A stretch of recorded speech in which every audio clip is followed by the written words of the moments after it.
Le livre des Proverbes, chapitre 13.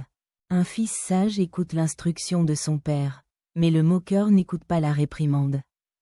Par le fruit de la bouche on jouit du bien, mais ce que désirent les perfides, c'est la violence. Celui qui veille sur sa bouche garde son âme. Celui qui ouvre de grandes lèvres court à sa perte. L'âme du paresseux a des désirs qu'il ne peut satisfaire, mais l'âme des hommes diligents sera rassasiée. Le juste hait les paroles mensongères. Le méchant se rend odieux et se couvre de honte. La justice garde celui dont la voie est intègre, mais la méchanceté cause la ruine du pécheur. Tel fait le riche et n'a rien du tout, tel fait le pauvre et a de grands biens.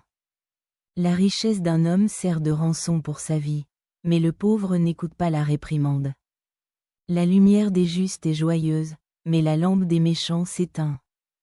C'est seulement par orgueil qu'on excite des querelles. Mais la sagesse est avec ceux qui écoutent les conseils.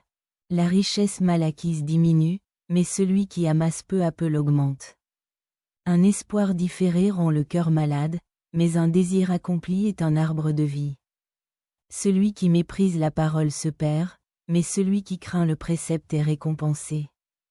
L'enseignement du sage est une source de vie, pour détourner des pièges de la mort.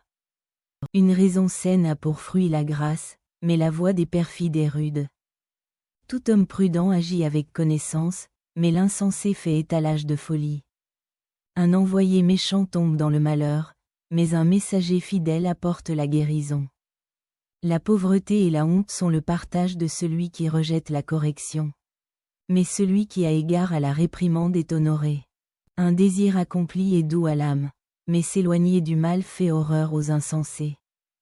Celui qui fréquente les sages devient sage, mais celui qui se plaît avec les insensés s'en trouve mal. Le malheur poursuit ceux qui pêchent, mais le bonheur récompense les justes. L'homme de bien a pour héritier les enfants de ses enfants, mais les richesses du pécheur sont réservées pour le juste.